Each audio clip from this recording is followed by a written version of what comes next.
He's gone. Hey, where'd he go? He wouldn't have gone looking for a tea set himself, would he?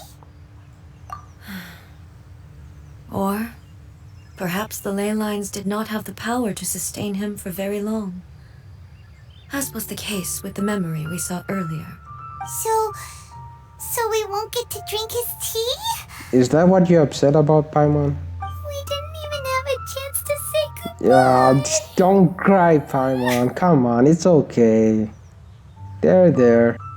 The information held in the ley lines is complex and disorderly. The fact that we were able to meet him to begin with was a miracle of fate. Cheer up. Well, this chance won't come often, and we do have a tea set. Perhaps I should try my hand at making us a pot of tea. I already know you can't cook. I don't think I want to drink your tea. Sorry. I'm not really that interested. I've watched Furuyama brew tea on many occasions.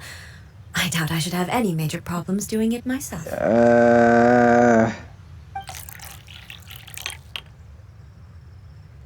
The tea is ready.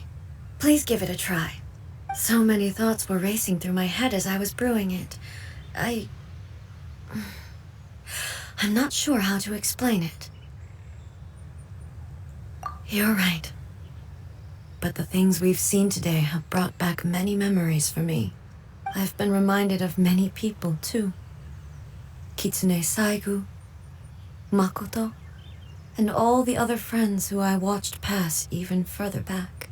Back at the Yashiro Commission, I kept the conversation reasonably lighthearted. But now, I'd like to broach a heavier topic, if I may.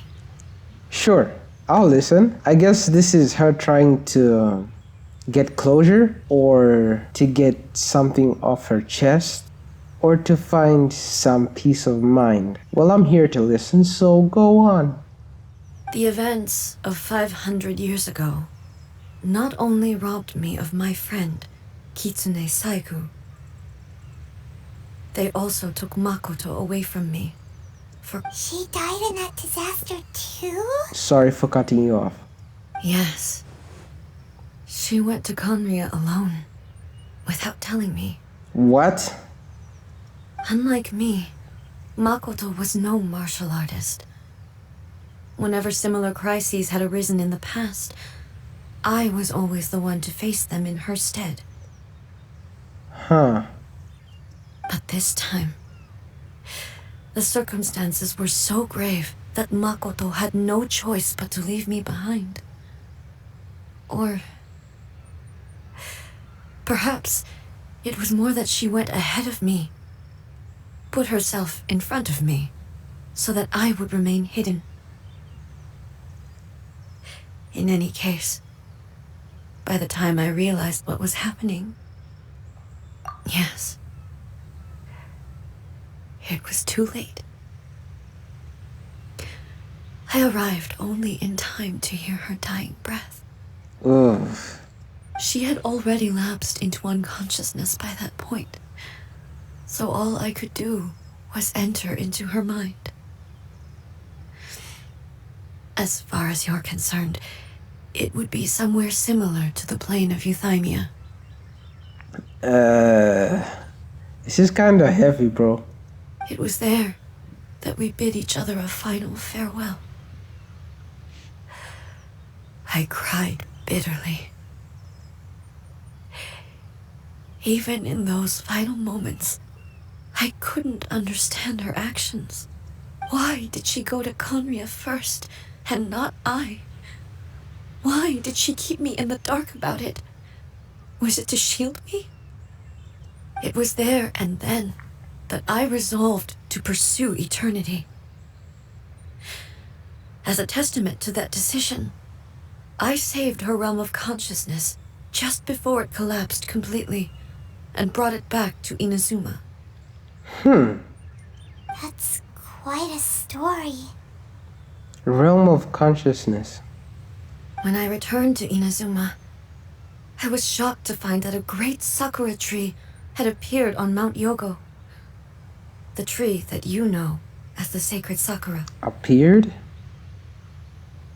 That's exactly what everyone back then told me as well.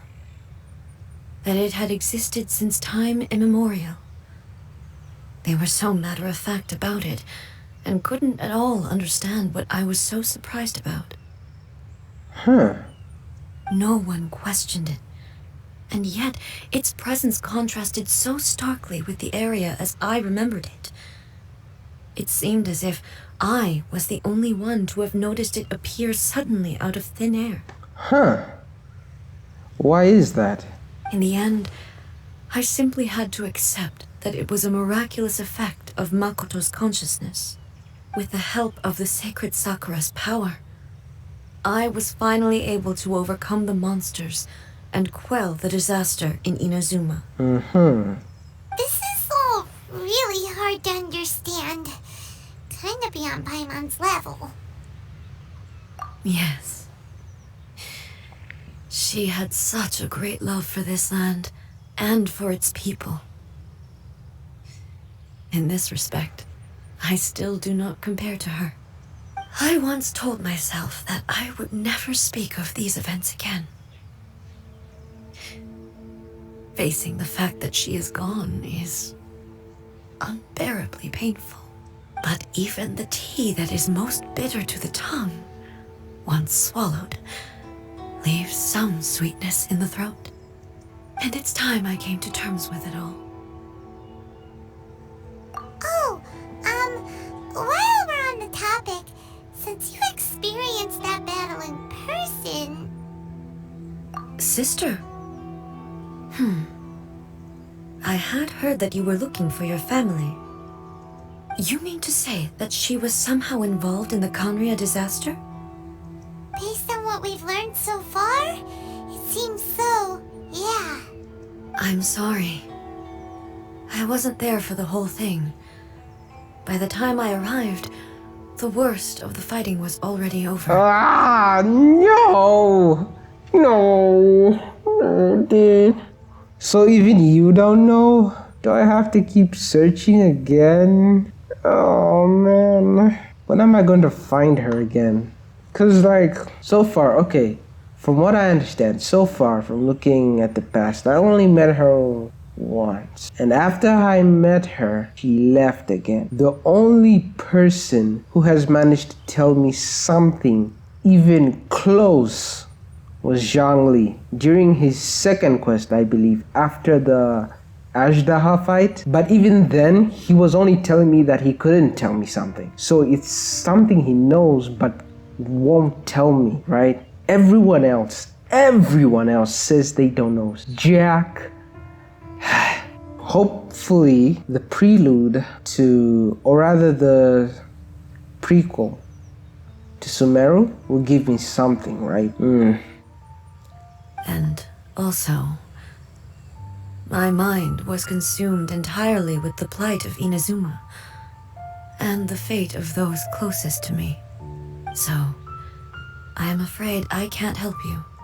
Oh, well, that's a shame. But it can't be helped, I guess. It's a real damn shame. Boy, both of you have experienced great tragedy. With this last cup of tea, let us honor the Tea Master's memory. Thank you, Destiny, for giving us the chance to meet again. We should go. Let's keep following the traces. Very well. Based on my investigation so far, I believe this next pack of monsters should be the last.